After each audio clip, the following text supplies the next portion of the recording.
Ayo, segera download Quran Tadabbur, tafsir dalam genggaman Anda.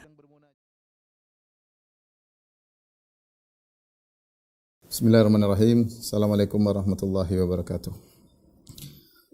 Alhamdulillahi ala ihsani wa syukru lahu ala taufiqihi wa amtinani wa asyhadu an la ilaha illallah wahdahu la syarika lahu ta'ziman li sya'ni wa asyhadu anna Muhammadan abduhu wa rasuluhu da'ila ridwani. Allahumma salli alaihi wa ala alihi wa ashabihi wa ikhwani.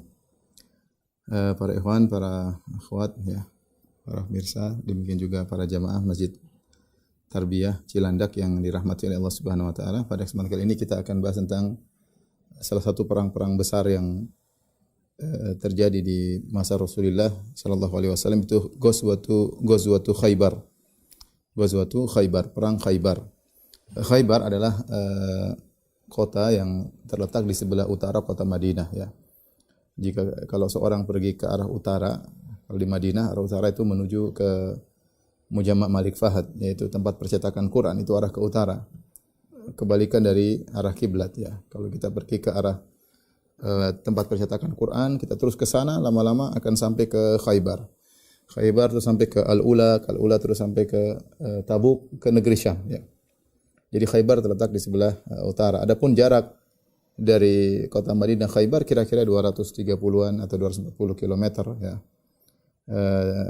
Tidak begitu jauh, ya. Adapun sebab terjadinya perang Khaybar, ya, karena Khaybar adalah markasnya orang-orang Yahudi. Orang-orang Yahudi yang diusir dari kota Madinah oleh Nabi sallallahu alaihi wasallam, apakah Bani Qainuqa yang diusir dari kota Madinah karena berkhianat. Ketika mereka diusir, mereka pergi ke Khaybar. Demikian juga Bani Nadhir, ya, Bani Nadhir berikutnya ketika diusir mereka juga lari ke Khaybar. Adapun Bani Quraidah maka diperangi oleh Nabi sallallahu alaihi wasallam, ya. Dan mereka berkumpul di situ dan mereka melakukan makar dari kota Khaybar. Oleh karenanya ketika Huyai bin Akhtab, ayahnya Sofiyah radhiyallahu ta'ala anhumul mu'minin, dia dari Bani Nadhir, ketika diusir dari kota Madinah maka dia berangkat menuju ke Khaybar dan dia tinggal di sana. Kemudian dia mengatur makar dari sana.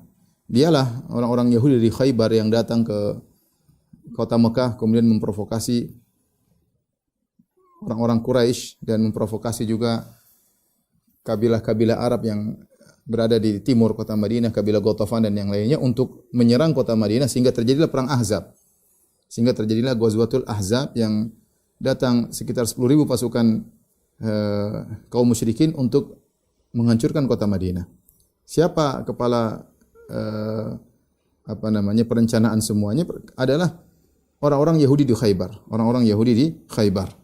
Oleh karenanya markas mereka ini harus diselesaikan, harus dihentikan. Ya, karena kalau tidak dihentikan mereka akan terus melakukan rencana-rencana buruk dan mereka orang Yahudi orang yang licik. Ya, adalah mereka orang yang licik dan mereka tidak mengenal halal haram kalau antara mereka dengan selain mereka.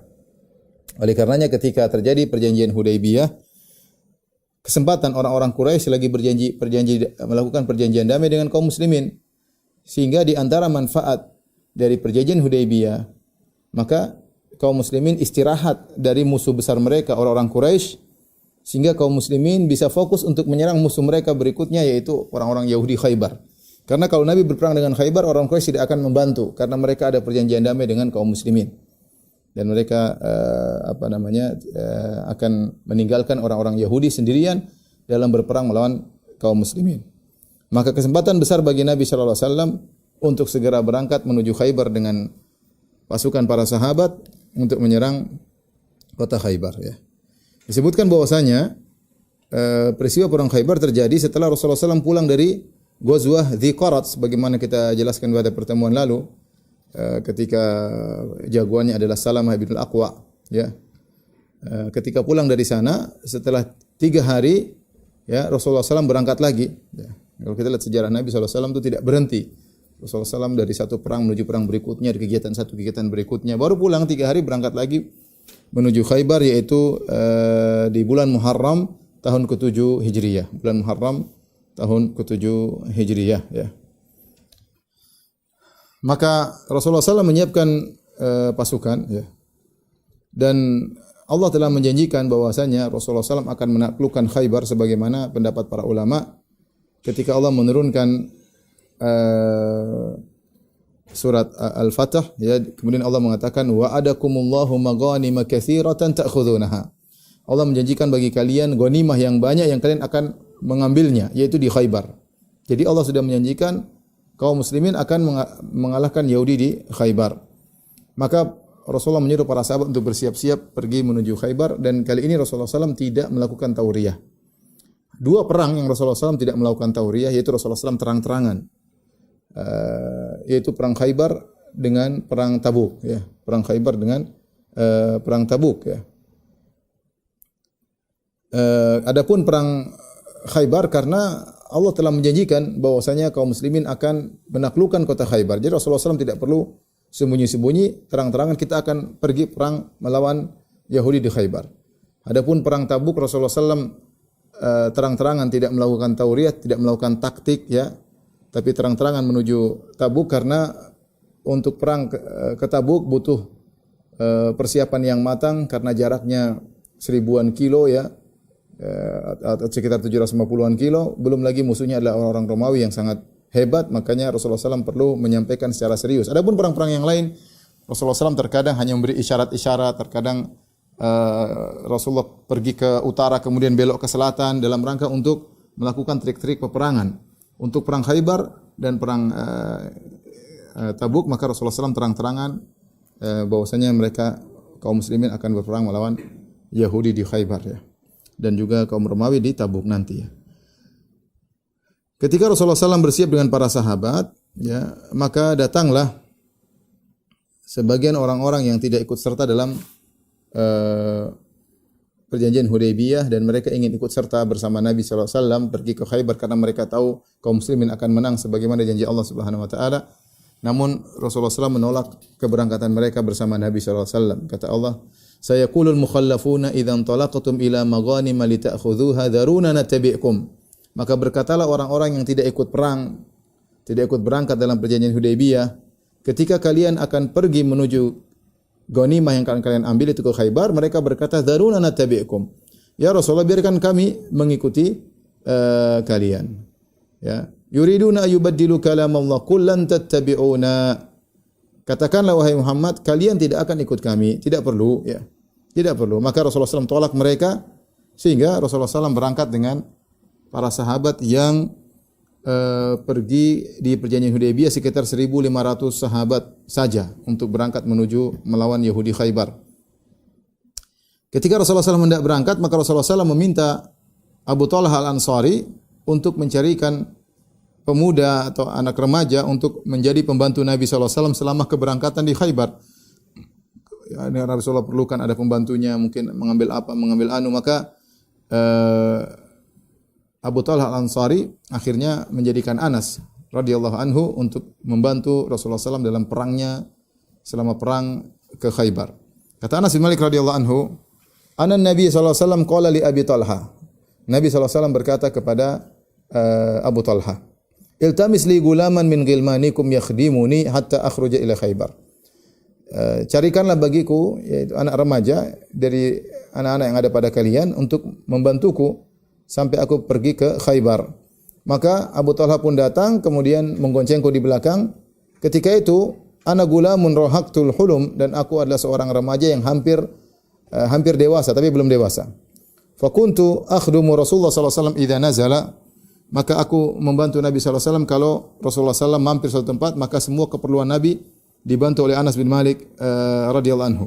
Fakuntu asma'uhu katsiran yaqul, selama aku membantu Nabi sallallahu alaihi wasallam, aku sering mendengar Rasulullah sallallahu alaihi wasallam berdoa, Allahumma inni a'udzubika minal hammi wal hazan. Ini sering dibaca oleh Nabi sallallahu alaihi wasallam. Ya Allah, aku berlindung kepada Engkau minal hammi wal hazan, dari kegelisahan dan kesedihan, wal ajzi wal kasal, dari ketidakmampuan dan kemalasan, wal bukhli wal jubni, dari sikap pelit dan juga dari sikap pengecut, wa dhala'id daini wa ghalabatir rijal, dari utang yang melilit seseorang dan juga dari dikuasai oleh orang-orang, ya. Jadi Rasulullah sering baca doa itu, ya. Dan kita harap kalau Rasulullah sering baca, maka kita lebih utama untuk sering membaca doa tersebut. Allahumma inna a'udzubika minal hammi wal hazan wal ajzi wal kasli wal bukhli wal jubni wa dhala'id daini wa ghalabatir rijal. Rasulullah SAW minta perlindungan dari 8 perkara. Allahumma na'udzubika minal hammi, kegelisahan, wal huzni dari kesedihan, wal ajzi dari ketidakmampuan, wal kasli kemalasan, kemudian wal bukhli dari pelit, wal jubni dari pengecut, wa dhala'id daini wa ghalabatir rijal dari utang yang melilit, dan juga dari dikuasai oleh orang lain. Tsumma qadimna Khaybar, kemudian sampai kami tiba di Khaybar. Sebagaimana kita tahu Abu Talha adalah ayah tirinya Anas bin Malik. Anas bin Malik bapaknya meninggal dalam kondisi kafir, kemudian ibunya Ummu Sulaim akhirnya menikah dengan Abu Talha Al-Ansari ya. Makanya ketika Nabi suruh Abu Talha cari anak remaja yang bisa membantu Nabi, dia bawa anak tirinya yaitu Anas bin Malik radhiyallahu taala anhu. Ketika Nabi SAW pergi ke Khaybar, maka yang ditugaskan untuk mengurusi kota Madinah sebagai pengganti Nabi adalah Siba bin Ghurfutah Al-Ghifari. Ya. Radhiyallahu anhu. Ketika Rasulullah SAW berjalan dengan para sahabat, ya, menuju ke Khaybar, ya, Rasulullah melewati beberapa lokasi, ya. Kemudian Rasulullah SAW berhenti sholat di beberapa tempat, ya. Dan Rasulullah SAW naik di atas himarnya, himarnya, ya. Al-Imam Al-Bukhari, Imam Muslim meriwayatkan dari Salam bin Al-Aqwa radhiyallahu anhu, beliau berkata, "Kharajna ma'an Nabi sallallahu alaihi wasallam ila Khaybar fasirna lailan." Kami keluar bersama Nabi sallallahu alaihi wasallam dalam perang Khaybar, kami berjalan di malam hari. Faqala rajulun minal qaum li ammi, ya. Maka ada seseorang, ya, berkata kepada pamanku Amir bin Al-Aqwa. Jadi Amir bin Al-Aqwa ini adalah pamannya Salamah. Ada seorang berkata kepada pamanku, "Ya Amir, ala tusmi'una min hunayyatika?" Bisakah kau dengarkan kepada kami sebagian syair-syairmu, ya. Wa kana Amirun rajulan syairan. Fanazala yahdu bi ashabir Rasul, dan dia adalah seorang yang ahli syair. Maka dia pun melantunkan al-huda, huda yaitu syair untuk membuat semangat onta-onta, semangat dalam bersafar, ya. Dan ini diperbolehkan dengan kesepakatan para ulama. Syair-syair dilantunkan ketika dalam perjalanan, ya, sehingga mereka semangat untuk berjalan menaiki tunggangan-tunggangan mereka. Dan di antara rombongan tersebut wa fihimun Nabi sallallahu alaihi wasallam, di situ ada Nabi sallallahu alaihi wasallam. Maka mulailah Amir ibn Al-Aqwa radhiyallahu anhu melantunkan syair, didengar oleh para sahabat dan mereka senang kalau dia melantunkan syair. Dia berkata, "Allahumma laula anta mahtadaina." Ya Allah, kalau bukan karena engkau kami tidak akan dapat hidayah. Wala tasaddaqna wala sallaina. Kami tidak akan bersedekah dan kami tidak akan salat. Faghfir fida'an laka mattaqaina. Ampunilah kami ya Allah, ya, selama kami bertakwa. Wa tsabbitil aqdama in laqaina. Kokohkanlah kaki-kaki kami ketika kami bertemu dengan musuh. Wa alqiyan sakinatan alaina. Dan berikanlah ketenangan kepada kami. Inna idza siha bina abaina. Sungguhnya kalau terdengar suara-suara teriakan untuk berperang, kami enggan untuk kabur. Kami akan menyambut seruan tersebut, ya. Ketika dia membacakan syair-syair ini, Rasulullah SAW bertanya, ya, kepada para sahabat, "Man hadzal sa'iq?" atau "Man hadzal hadi?" Siapa yang sedang menantunkan syair ini?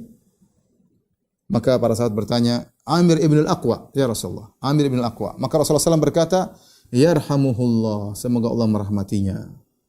Subhanallah. Kalau Rasulullah biasa doa begitu, "Yarhamuhullah", biasanya orang ini akan mati syahid. Para sahabat tahu ini kebiasaan Nabi. Kalau Nabi sudah bilang yarhamuhullah kepada seorang sebelum peperangan, ini orang akan meninggal, akan mati syahid. Ya.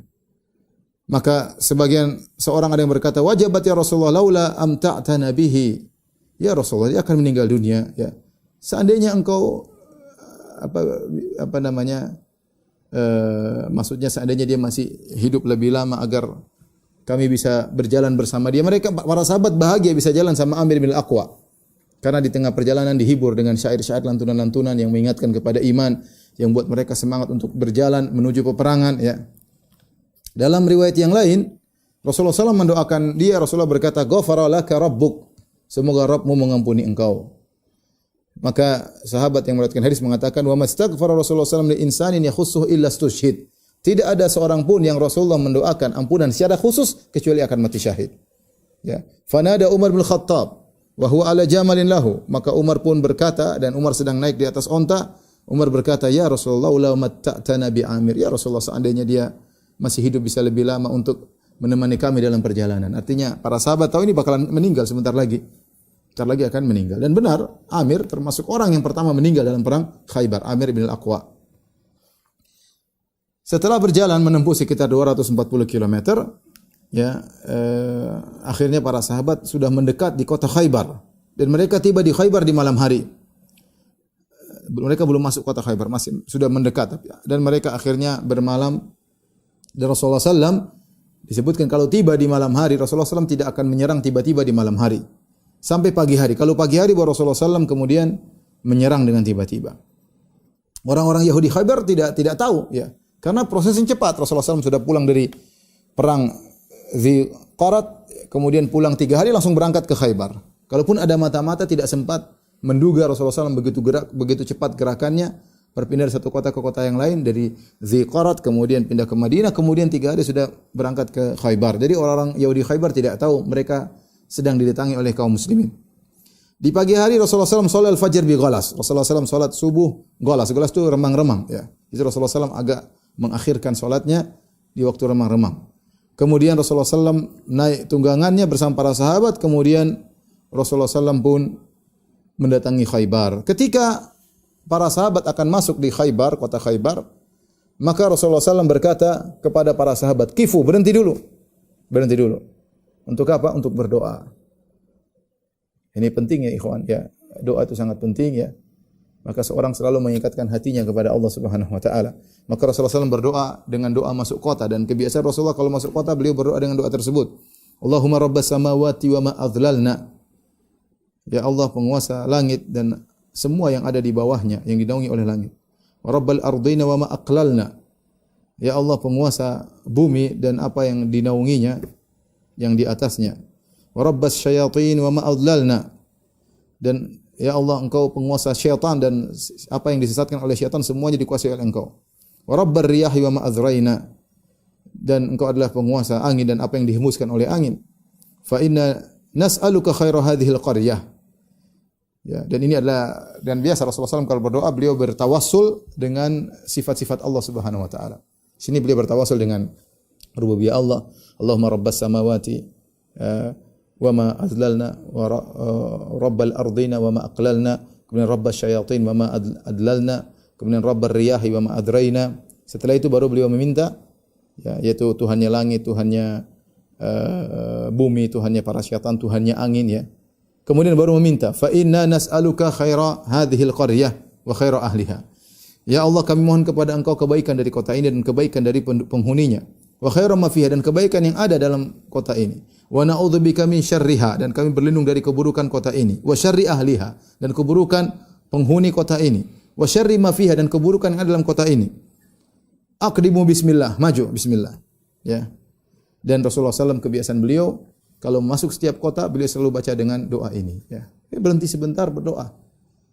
Ingatkan, gantungkan hati kepada Allah. Kita enggak tahu masuk suatu tempat apa yang terjadi, wallahu alam, kita enggak tahu. Orang nakal situ, orang jahat, kita enggak tahu. Maka setiap masuk kota hendaknya seorang berdoa dengan doa tadi. Maka kata Anas, fa atainahum hina bazagati syams, ya. Maka kami pun mendatangi mereka ketika matahari terbit. Waqad kharaja yahudu Khaybar ila zura'ihim bimasahihim wa makatilihim, dan mereka sedang baru keluar dari rumah-rumah mereka membawa alat-alat pacul, alat-alat kebun, ya. Alat-alat untuk ngambil korma, ya, alat-alat kebun. Kemudian sebagian mereka mengeluarkan hewan-hewan ternak mereka. Mereka tidak sadar, ya, bahwasanya kaum muslimin sudah dekat dengan mereka. Tatkala mereka keluar, mereka lihat kaum muslimin, mereka pun kaget. Orang Yahudi kaget. Kemudian mereka berteriak, Muhammadun wallah, Muhammadun wal khamis. Muhammad, demi Allah Muhammad telah datang. Muhammad itu al-khamis, dan al-khamis maksudnya adalah pasukan, wal jaish. Wal jaish ya disebut dengan al-khamis karena pasukan biasanya dibagi menjadi 5 posisi. Ada posisi muqaddimah bagian depan, ada posisi saqo bagian belakang, ada posisi maimanah sebelah kanan, pasukan sebelah kiri, maisarah dan al-qalb. Jadi orang-orang Yahudi menyebut pasukan atau dengan al-khamis. Al-khamis maksudnya 5 karena pasukan itu dibagi menjadi 5 posisi. Pasukan bagian depan, pasukan bagian belakang, pasukan bagian kanan, pasukan bagian kiri, maisarah dan al-qalb, bagian tengah. Maka mereka pun kabur masuk ke benteng-benteng mereka. Ketika Rasulullah SAW melihat mereka kabur, Rasulullah SAW berkata, Allahu Akbar, kharibat Khaybar. Allahu Akbar, Khaybar akan kalah. Inna idza nazalna bi sahati qaumin fasa'a sabahul mundzirin. Sungguhnya kami kalau sudah singgah di pelataran suatu kaum, maka akan buruk pagi orang-orang yang telah diperingatkan. Pagi ini mereka akan menimpa keburukan. Ikhwan dan akhwat yang dirahmati Allah Subhanahu wa taala, para jamaah Masjid Tarbiyah yang dirahmati Allah Subhanahu wa taala, Khaybar secara geografis terbagi menjadi 2 lokasi ya. Setengah lokasi, separohnya terdiri atas 2 wilayah namanya Natat dan Syik. Natat dan Syik ini satu wilayah setengah dari Khaybar. Khaybar yang kedua, setengah yang lainnya disebut dengan Al-Qutaibah. Al-Qutaibah. Di posisi yang pertama, daerah Natat dan Syik, ini ada sekitar 5 benteng besar. 5 benteng besar. Kemudian di daerah Al-Qutaibah ada 3 benteng besar. Jadi ada 8 benteng yang harus ditaklukkan oleh Nabi SAW dalam perang Khaybar. Ya. Tetapi Rasulullah SAW mulai dari daerah Natat, kemudian Syik, baru kemudian ke arah Al-Qutaibah. Begitu metode peperangan Nabi SAW dari satu benteng ke benteng berikutnya. Jadi Yahudi punya 8 benteng dan menunjukkan memang Khaybar adalah markas mereka. Saya qadarullah waktu ke Khaybar juga sempat lewat benteng Yahudi ya. Cuma masih ada bentengnya, kemudian saya mau masuk dengan seorang kawan. Rupanya dilarang, kita nggak tahu karena kemudian kita lewat pengen masuk aja, ternyata dilarang. Akhirnya kita pergi ya, sebelum datang polisi menegur. Taib. Ikhwan dan akhwat yang dirahmati Allah Subhanahu wa taala, jadi di daerah Natat dan Syik ada beberapa benteng terkenal. Benteng pertama namanya Benteng Naim, benteng kedua namanya Benteng Sa'ab bin Mu'adz, benteng ketiga namanya Qal'atuz Zubair, benteng keempat namanya Benteng Ubay, benteng keenam namanya benteng kelima namanya Benteng An-Nazar. Ya. Adapun 3 yang pertama yaitu Benteng Naim, Benteng Sa'ab bin Mu'adz dan Benteng Qal'atuz Zubair berada di daerah Natat. Kemudian benteng yang Ubay dan Nazar berada di Syik ya. Jadi Natat, Syik, Natat ada 3 benteng, Syik ada daerah Syik ada 2 benteng. Adapun yang daerah kedua ya, setengahnya lagi Khaybar yaitu Qutaibah. Al-Qutaibah ada 3 benteng yaitu Benteng Al-Qamus, kemudian Benteng Al-Watih dan Benteng As-Sulalim. Mulailah peperangan terjadi, maka pertama yang didatangi oleh pasukan kaum muslimin adalah Benteng Naim, Hisn Naim. Maka keluarlah pimpinan dari orang-orang Yahudi di situ menantang duel. Ini kebiasaan dahulu mereka sebelum perang duel dulu ya. Maka keluarlah seorang Yahudi yang bernama Marhab. Dialah rajanya orang Yahudi di situ. Maka kharaja maliku Marhabun yakhturu bi sayfihi. Maka dia pun keluar sambil dia goyang-goyangan pedangnya, nantang ya. Sambil dengan sombongnya dia berkata, "Qad alimat Khaybaru anni Marhabu." Sungguhnya kota Khaybar telah tahu siapa ini. Saya adalah Marhab. Syakis silahi batalun mujarrabu. Aku adalah orang yang jagoan dalam menggunakan pedang. Batalun mujarrabu. Aku adalah jagoan yang telah terbukti. Idzil hurubu aqbalat talahabu. Kalau perang sudah datang, maka perang akan menyala-nyala dengan kehadiranku ya. Maka yang menyambut tantangan tersebut adalah Amir ibn al-Aqwa. Omnya atau pamannya Salamah yang tadi kita sebutkan Rasulullah mendoakan bagi dia ghafara laka rabbuk, yang para sahabat ngerti bahwasanya kalau Nabi sudah mendoakan dengan doa khusus semoga Allah mengampunimu, biasanya orang ini mati syahid. Dan benar dia yang pertama kali mati syahid. Termasuk orang pertama mati syahid dalam perang Khaybar. Maka Amir pun maju dan dia pun berkata menjawab lantunan syair yang disebutkan oleh Marhab. Dia mengatakan qad alimat Khaybaru anni Amiru syakis silahi batalun mughamiru. Ya, Khaybar tahu saya adalah Amir dan aku juga penggunaan pedang yang hebat dan aku juga jagoan yang masuk dalam hal-hal yang berbahaya. Jadi dia pun menantang sama menyambut tantangannya Marhab. Maka kemudian berdualah mereka berdua, Marhab dengan Amir bin Al-Aqwa. Akhirnya terjadilah saling memukul dengan pedangnya. Marhab ketika memukul dengan pedangnya, maka pedangnya mengenai perisainya Amir, pedangnya masuk di perisainya Amir, maka Amir pun menggunakan pedangnya untuk memukul bagian bawah, bagian betisnya Marhab, namun Marhab menghindar, dia pukul dengan kuat, saking kuatnya dia pukul, rupanya pedangnya kembali mengenai lututnya sendiri. Akhirnya dia meninggal gara-gara hal tersebut, yaitu senjatanya balik. Ya, mungkin dia pukul saking kuat, ketusuk, karena disebutkan bahwasanya pedangnya yang dia pegang tidak terlalu panjang, sehingga dia pukul saking kuatnya, ternyata si Marhab menghindar, kembali ke lututnya. Dari situ kemudian dia pun meninggal dunia. Radhiyallahu ta'ala anhu. Ketika Amir bin al-Aqwa meninggal dunia, maka sebagian dari sahabat Nabi ada yang berkomentar, batala amalu Amir. Amir gugur amalannya. Dia telah membunuh dirinya sendiri. Maka Salamah datang kepada Nabi SAW. Kata Salamah, wa ana abki. Fa ataitu Rasulullah SAW wa ana abki. Aku pun datang kepada Nabi SAW, aku pun menangis. Fa qultu ya Rasulullah, batala amalu Amir. Aku bertanya, ya Rasulullah, apakah amalan Amir sia-sia karena dia membunuh dirinya sendiri tanpa sengaja? Maka Rasulullah SAW berkata, man qala dzalik? Siapa yang bilang demikian? Qala unasun min ashabika. Kata Salamah bin Aqwa, ada sebagian sahabatmu yang mengatakan demikian. Kata Rasulullah SAW, kadzaba man qala dzalik. Dusta orang yang mengatakan demikian. Tidak benar perkataan orang yang mengatakan demikian. Inna lahu la ajrain. Sungguhnya dia mendapatkan 2 pahala. Wa jama'a baina isbu'aihi. Kemudian Rasulullah menggabungkan 2 jarinya. Kata Rasulullah SAW, dia mendapatkan 2 pahala. Innahu la jahidun mujahid.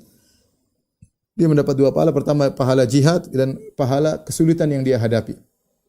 Dia kesulitan melawan Marhab tidak mudah. Marhab sangat jago. Maka dia mendapatkan 2 pahala, kata Rasulullah sallallahu alaihi wasallam.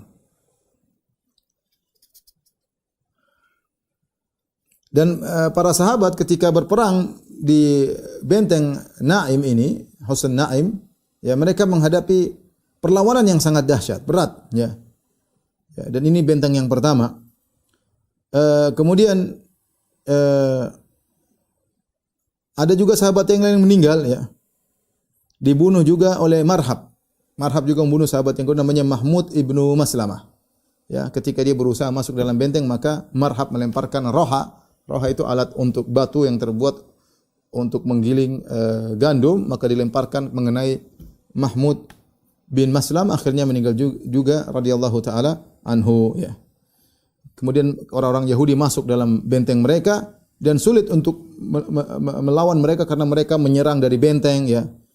Maka Rasulullah SAW memberikan bendera kepada Abu Bakar As-Siddiq untuk berperang.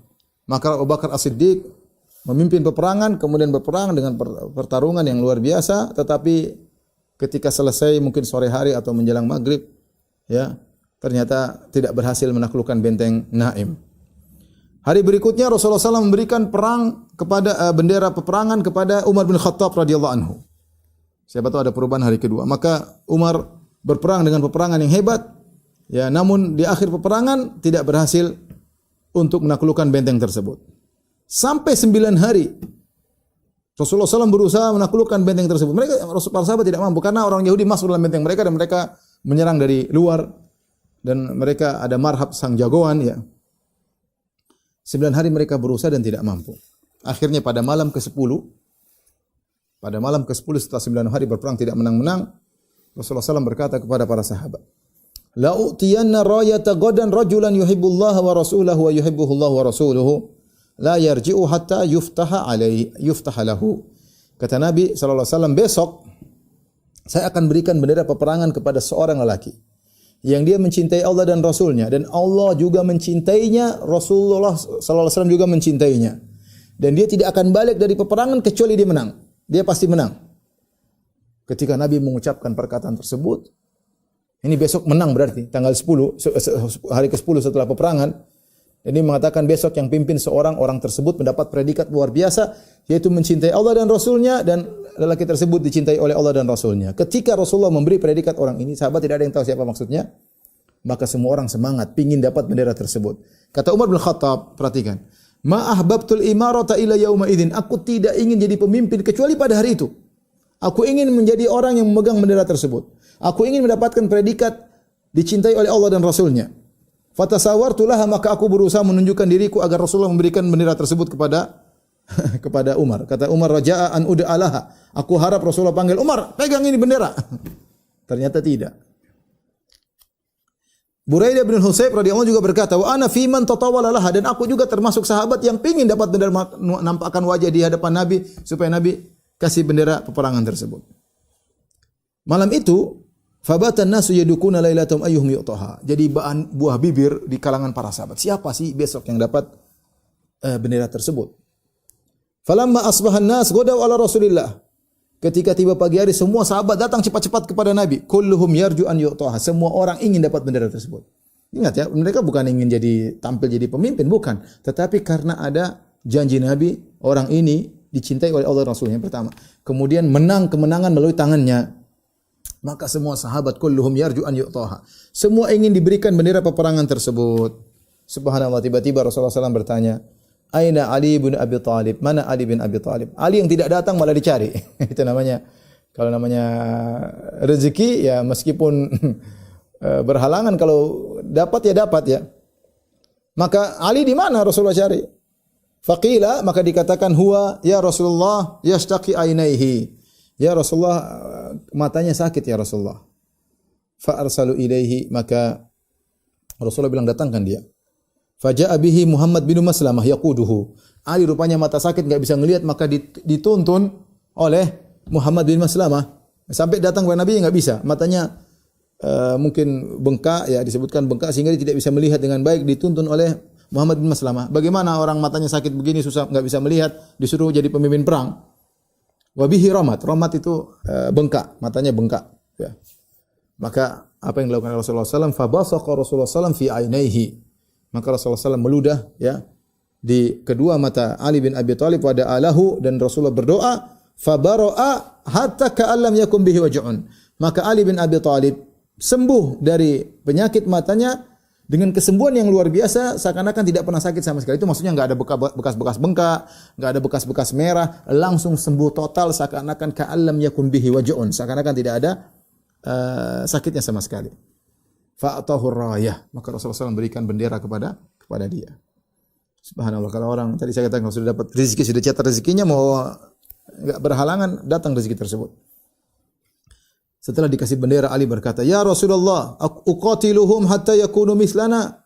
Ya Rasulullah, aku perangi mereka sampai mereka seperti kita, itu mengucapkan asyhadu an la ilaha illallah wa asyhadu anna Muhammadar Rasulullah. Ali bertanya. Dalam riwayat yang lain kata Rasulullah SAW, "Unfudh ala rislik," ya. Yaitu berjalan engkau ya dengan tenang ya. Hatta tanzila bisahatim, sampai kau berada di pelataran mereka, pelataran benteng mereka. Tsumma du'uhu ilal Islam, kalau kau sebelum menyerang seru mereka kepada Islam. Masuklah Islam. Wa akhbirhum bima yajibu alaihi min haqqillahi fihi, dan kabarkan bahwasanya apa hak Allah kepada kalian, kalian harus mentauhidkan Allah Subhanahu wa taala. Fa wallahi la yahdiyallahu bika rajulan wahidan.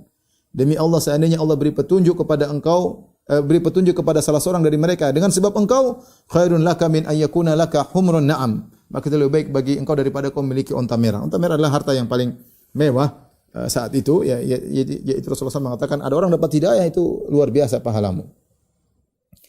Akhirnya Ali bin Abi Thalib berjalan, kemudian dia menjalankan apa yang diperintahkan oleh Nabi SAW, tapi mereka tidak beriman.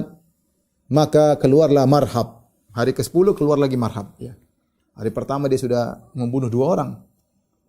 Hari ke-10 dia keluar lagi dengan kekuatan yang prima. Maka dia tantang Ali bin Abi Thalib, dia tantang kaum muslimin ya. Sambil bersyair dia berkata, "Qad alimat Khaybaru anni marhabu." Khaybar semua sudah tahu siapa saya ini marhab. "Syakis silahi batalun mujarrabu." Aku adalah jagoan yang pandai menggunakan pedang, dan aku adalah jagoan yang terbukti. "Idzil hurubu aqbalat talahabu." Kalau perang sudah dimulai maka akan menyala perang tersebut. Kalau aku hadir dalam perang tersebut. Maka Ali yang datang maju menyambut tantangan marhab. Maka Ali juga mengucapkan syair dengan syair yang juga tidak kalah hebat. Maka Ali berkata, "Ana alladhi samatni ummi Haidara kalaythi ghabatin karihil manzara ufihimu bisa'i kaila sandara." Artinya apa kata Ali? "Ana alladhi samatni ummi Haidara." Aku adalah orang yang ibuku menamakan aku dengan singa. Haidara maksudnya singa. Karena ketika Ali bin Abi Thalib lahir, ibunya menamakan dia dengan Asad, yaitu singa. Tetapi ketika bapaknya Talib, Abu Talib datang, Abu Talib tidak setuju, sehingga Abu Talib menamakan Ali dengan Ali. Tapi ibunya menamakannya dengan Asad atau Haidarah. Oleh karenanya Ali bin Abi Thalib berkata, "Ana alladzi sammatni ummi Haidarah." Aku adalah orang yang ibuku menamakan aku dengan singa. Jangan macam-macam kau marhab. Ya. Aku ini singa. Ya. Kalaithi ghabatin karihil manzar. Aku seperti singa yang menakutkan di tengah hutan. Ufihimu bisa'i kaila sandar. Aku akan habisi engkau dengan hantaman yang akan menghabiskan engkau. Jadi Ali berjanji kau akan mati ya. Marhab. Maka kemudian mereka maju bertempur. Maka Ali pun menghantam Marhab, maka dihantam di kepalanya, maka dia pun bunuh Marhab ya. Maka ketika itu akhirnya peperangan dimenangkan oleh kaum muslimin dan akhirnya kaum muslimin berhasil menguasai benteng Naim. Baru benteng pertama, masih ada 7 benteng lagi ya. Masih ada 7 benteng lagi. Setelah Marhab tewas, muncul saudaranya namanya Yasir. Saudaranya Marhab keluar kemudian menantang duel ya. Dan ini masih di peristiwa benteng Naim, keluar kemudian menantang duel, man yubari, siapa yang melawan aku? Siapa yang berduel melawanku? Maka keluarlah Zubair bin Awam radhiyallahu taala anhu, sepupunya Nabi sallallahu alaihi wasallam. Zubair bin Awam anaknya Sofiyah bintu Abdul Muttalib.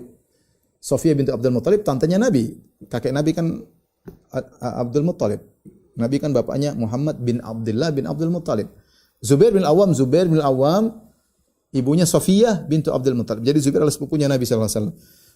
Ketika itu, ibunya Sofiyah hadir dalam peperangan tersebut. Melihat anaknya maju perang, dia khawatir juga. Zubair maju, ini sepupu Nabi sallallahu alaihi wasallam. Maka Sofiyah bintu Abdul Muttalib, bibi Nabi sallallahu alaihi wasallam, tante Nabi sallallahu alaihi wasallam berkata kepada Nabi, "Yuqtalu ibni ya Rasulullah." Wahai Rasulullah, anakku akan terbunuh. Ini orang jago, ya, saudaranya Marhab. Kata Rasulullah SAW, bal ibnuki yaqtuluhu insyaallah. Insyaallah anakmu Zubair akan membunuh orang tersebut. Maka duel akhirnya Zubair bin Awam pun membunuh Yasir, saudaranya Marhab. Ya. Subhanallah, di antara pasukan kaum muslimin ada seorang laki yang ikut dan dia hebat dalam berperang, tapi Nabi SAW mengatakan innahu min ahlin nar, dia penghuni neraka jahanam. Ini terjadi juga di perang Uhud. Ada seorang yang bunuh diri akhirnya berperang dengan hebat. Kalau nggak salah namanya Qasman, kemudian meninggal dengan mati bunuh diri. Ada juga seorang di perang Khaybar pun demikian. Ya. Keluarlah salah seorang di kaum muslimin dan dia berperang dengan perang yang sangat hebat. Fa'ujiba bihi sahabat kagum melihat orang ini berperang radhiyallahu anhum. Tapi Rasulullah SAW berkomentar innahu min ahlin nar. Sungguhnya dia dari penghuni neraka jahanam. Al-Imam Al-Bukhari Imam Muslim meriwayatkan dari Abu Hurairah. Beliau berkata, syahidna ma'a Rasulillah sallallahu alaihi wasallam Khaybar. Aku ikut serta dalam perang Khaybar. Ya. Faqala Rasulullah sallallahu alaihi wasallam li rajulin mimman ma'ahu yadda'il Islam. Ada seorang yang ikut bersama Nabi, dia ngaku orang Islam, tapi Islamnya ternyata enggak beres. Rasulullah berkata, "Hadza min ahlin nar." Ini penghuni neraka jahanam. Tatkala dia masuk dalam pertempuran, maka dia bertempur dengan hebat. Sampai hatta kasrat bihil jiraha, sampai lukanya banyak sekali.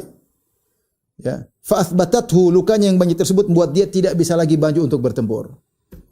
Ya.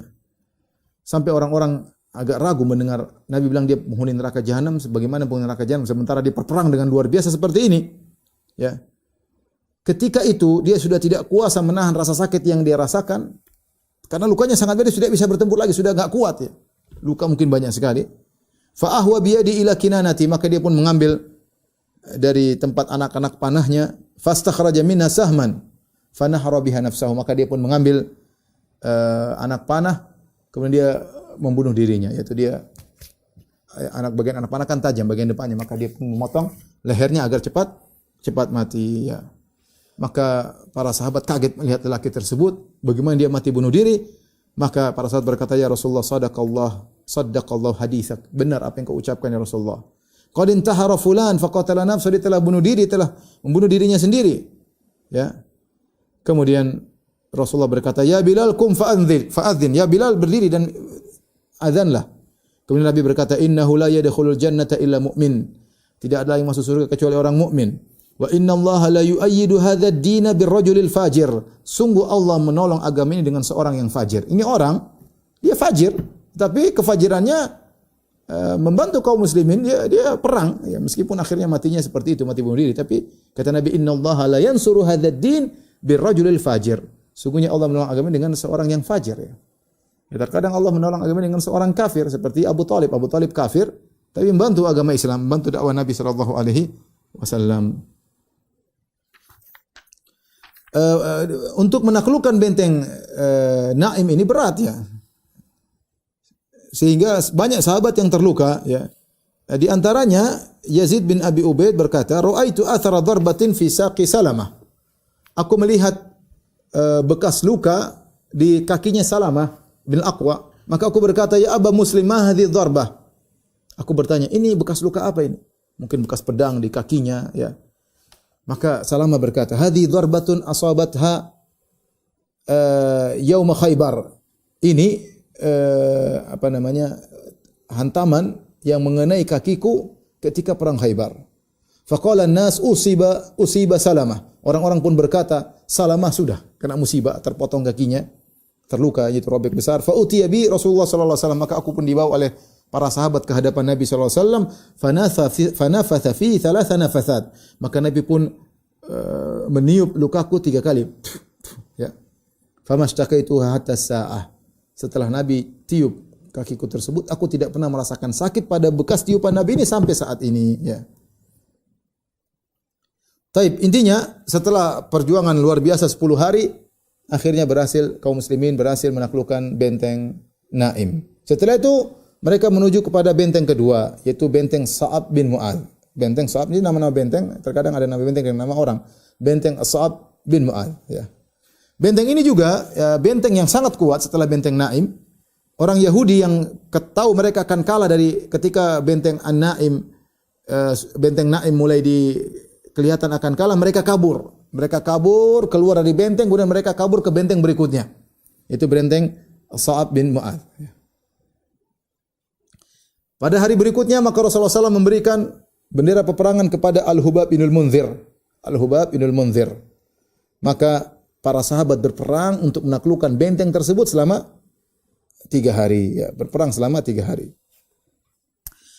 Ketika dalam musim peperangan di Khaybar, ya, para sahabat mengalami rasa lapar yang luar biasa. Ya, mungkin persediaan makanan kurang. Karena perangnya rupanya alot, tidak gampang. Bukan perang sehari selesai.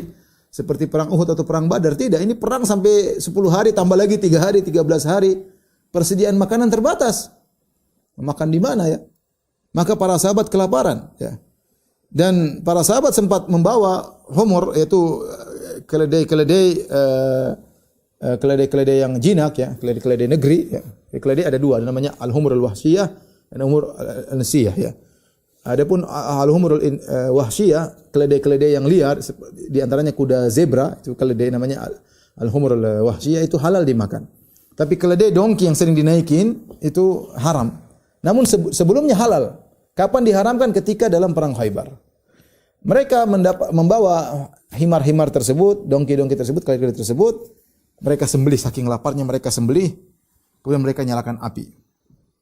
Kemudian mereka pasang kudur, yaitu panci. Kemudian dagingnya dimasakkan. Ya.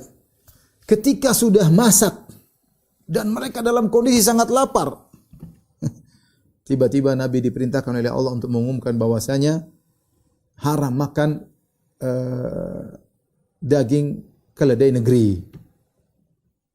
Kemudian Rasulullah SAW menyuruh untuk memberi pengumuman kepada seluruh sahabat yang sudah menunggu siap makan, lagi kelaparan siap makan, tiba-tiba disuruh tumpahkan. Kata Rasulullah SAW, tumpahkan semua kidir-kidir, tumpahkan seluruh panci-panci tersebut. Ya. Maka ketika hari itu harrama alaihim aidan luhumal bighal. Rasulullah SAW mengharamkan sejak hari itu. Ada aturan baru yang datang. Tidak boleh makan daging keledai negeri. Tidak boleh makan daging hewan begal. Ya. Kemudian tidak boleh makan setiap burung yang memiliki kuku yang tajam. Ya. Dan beberapa hal yang diharamkan oleh Nabi SAW. Ya. Abdullah bin Abi Aufa berkata, "Asabatna maja'atun yauma Khaybar." Ketika perang Khaybar kami mengalami rasa lapar yang amat sangat. Fanaharnaha, kami pun menyembelih himar-himar kami. Wa nahnu ma'a Rasulillah, dan kami bersama Rasulullah sallallahu alaihi wasallam. Wa qad asabna lil qaumi humuran kharijatan minal Madinah. Ketika kami sedang keluar dari Madinah menuju Khaybar, ada beberapa himar kami dapati, kami bawa. Fanaharnaha, kami sembelih. Fa inna qudurun la tagri, kemudian kami masak. Ketika itu kompor sudah mendidih, artinya siap dimakan. Idz nada munadir Rasul, tiba-tiba ada seorang tukang memberi pengumuman, utusan Rasulullah SAW dengan berteriak, anikfa'ul qudura wa la tat'amu min luhumil humuri syai'an. Tumpahkan semua panci-panci dan tidak boleh sedikit pun kalian makan dari daging keledai. Subhanallah. Padahal apa kata para sahabat? Amarana Nabi SAW fi ghusli Khaybar an nulqil humur al-ahliyah ni'atan. Ya. Itu Rasulullah SAW wa nadijatan. Rasulullah SAW menyuruh agar kita menumpahkan semua daging himar yang sudah masak maupun belum masak semua dibuang. Ya, dan Rasulullah tidak pernah menyuruh kami untuk makan kembali. Tapi ingin saya sampaikan, namanya Allah ingin menguji ya. Seandainya diharamkan sejak awal, ya lebih mudah. Tetapi ternyata Allah haramkan ketika sudah masak. Ini ujian berat. Lagi lapar, sudah sembelih, sudah semangat, lagi kelaparan, bukan lapar biasa. Asobat nama ja' itu kami ditimpa dengan kelaparan. Sudah belasan hari tidak ada makanan, susah. Sampai nyembelih sudah dipotong semua, ditungguin, sudah masak, tinggal makan, tahu-tahu haram. Coba haram dari awal. Tapi demikian Allah kasih ujian mau diapain? Ujiannya dipilih waktu yang tepat untuk menguji iman para sahabat. Ya.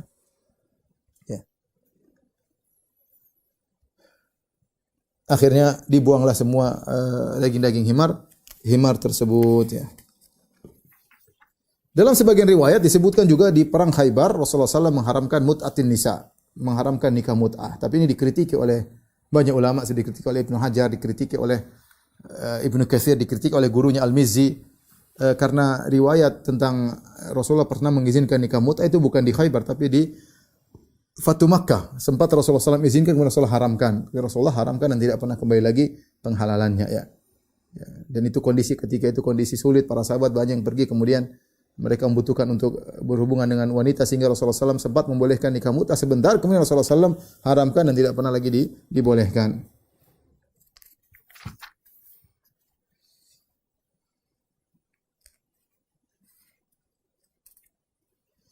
Taib, di antara hal yang menunjukkan mereka kelaparan, apa yang diceritakan oleh Abdullah bin Mughaffal Al-Muzani, ya. Kata Abdullah bin Mughaffal Al-Muzani, "Kunna muhasirin qasra Khaybar." Kami bersama Nabi sedang mengepung satu benteng di Khaybar. Farama insanun bi jirabin fihi syaham. Tiba-tiba ada seorang melemparkan satu kantong isinya daging atau makanan. Lempar, semua kelaparan. Fanazautu li akhudha, maka aku pun loncat ingin ambil. Faltafattu fa idzan Nabi sallallahu alaihi wasallam, tiba-tiba di situ ada Nabi sallallahu alaihi wasallam, ternyata dia lempar buat Nabi sallallahu alaihi wasallam. Fastahyaitu minhu, aku malu. Saking laparnya aku mau ambil duluan. Tahu-tahu orang itu lempar buat Nabi sallallahu alaihi wasallam. Fa idza Rasulullah sallallahu alaihi wasallam mubtasiman, Rasulullah SAW tertawa melihatku, ya.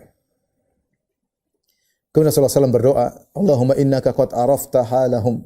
Rasulullah berdoa, ya Allah, sungguhnya kau tahu bagaimana kondisi para sahabatku. Wa an laysat bihim quwwah, mereka tidak punya kekuatan, kelaparan, bagaimana mau perang kelaparan. Wa an laysa bi yadi syai'un u'tihim iya, dan aku tidak miliki apa-apa ya Allah untuk aku berikan kepada mereka. Fafta 'alaihim a'dhama husuniha anhum ghina'an wa aktsaraha ta'aman wa wadakan. Kemudian Nabi SAW berkata, ya Allah, menangkanlah mereka agar mereka menguasai benteng yang ada di situ, benteng yang paling kaya, yang paling banyak persediaan makanannya, yang paling banyak makannya, paling banyak dagingnya. Maka akhirnya para sahabat setelah 3 hari berhasil menaklukkan benteng Sa'ab bin Mu'adz, dan benteng tersebutlah benteng yang paling banyak persediaan makanannya. Rupanya ada hikmahnya, Allah menjadikan mereka lapar, sudah masak disuruh buang. Ternyata setelah itu mereka dapat kenikmatan luar biasa, mendapatkan benteng yang makanannya paling banyak. Dan sebagaimana perkataan Ibnu Qayyim rahimahullah taala, namanya makanan itu enak kalau seorang lapar. Kalau enggak lapar, udah kenyang, makanan selezat apapun rasanya enggak enak, ya. Namanya minum itu sangat lezat kalau orang kehausan, kalau enggak haus minum enggak lezat, ya. Namanya tidur itu enak kalau benar-benar letih. Justru disitulah kenikmatan tidur. Kalau orang tidak letih, tidur kurang enak. Makanya Allah alam mereka diuji oleh Allah dengan kelaparan yang luar biasa, ya. Sampai sebagian mereka datang kepada Nabi sallallahu alaihi wasallam mengeluh tentang apa yang mereka rasakan, sampai Rasulullah SAW berdoa. Rasulullah juga mengatakan, innallaha sayatikum birizqin huwa ahallu min dha wa atyabu min dha. Sungguhnya Allah akan mendatangkan kalian rezeki yang lebih baik daripada ini. Dan ternyata benar, setelah itu mereka menaklukkan benteng As-Sa'ab ibn Mu'adz, ya. Setelah orang Yahudi dikalahkan di benteng Sa'ad bin Mu'adz, mereka kabur ke benteng berikutnya. Benteng ketiga yaitu Qal'atu Zubair. Qal'atu Zubair, dan ini benteng yang sangat kokoh, letaknya di puncak sebuah bukit atau sebuah gunung, ya. Maka kaum muslimin pun mengepung benteng tersebut selama 3 hari. Namun mereka tetap bertahan kuat, ya. Kemudian ternyata ada seorang dari Yahudi, lelaki, dia datang, namanya Ghazzal, ya. Dia berkata, "Ya Abul Qasim." Dia datang kepada Nabi, dia berkata, "Ya Abul Qasim." Abul Qasim maksudnya Rasulullah sallallahu alaihi wasallam. Rasulullah SAW kunyahnya Abul Qasim. "Ya Abul Qasim, tu'amminuni ala an adullaka ala ma tastarihu min ahli Natat wa takhruju ila ahli Syiq." Wahai Abul Qasim, kau percaya kepadaku, aku akan tunjukkan kepada engkau suatu trik yang membuat kau akan selesai dari ahlu Natat. Natat saya katakan tadi, Natat ada 3 benteng tadi, ya. Hisn Naim sudah Rasulullah kalahkan. Kemudian Sa'ab bin Mu'adz juga sudah dikalahkan. Ini benteng ketiga di kota di bagian Natat, yaitu Qal'at Zubair. Setelah itu baru pergi ke ahli Syiq. Ahli Syiq tadi ada 2 benteng yang lain. Maka Yahudi ini berkata, "Ya Abul Qasim, maukah aku tunjukkan kau sesuatu sehingga kau sudah selesai, yang daerah Natat kau sudah selesai, tinggal kau pergi ke Syiq." Maka Rasulullah SAW mengamankan orang ini, ya, orang ini jangan diganggu, diamankan dirinya, hartanya dijaga. Maka orang ini berkata, Yahudi, ya, dia berkhianat dari Yahudi untuk membela Rasulullah SAW. Kemudian dia berkata, "Ya Abul Qasim, wahai Muhammad, seandainya kau betah sini sebulan untuk mengepung mereka, mereka tidak peduli. Mereka tidak peduli. Mereka akan kuat terus. Kenapa? Karena mereka punya sumber air di bawah. Ada sumber air yang benteng tersebut nyambung ke suatu sumber air. Jadi mereka kalau kehabisan mereka tinggal ambil, sehingga mereka ada sumber air minum terus. Mereka keluar malam hari, kalian sedang tidur, mereka keluar ngambil air, dibawa ke benteng. Ada mestinya lubang atau apa yang nyambung ke sumber air, ya.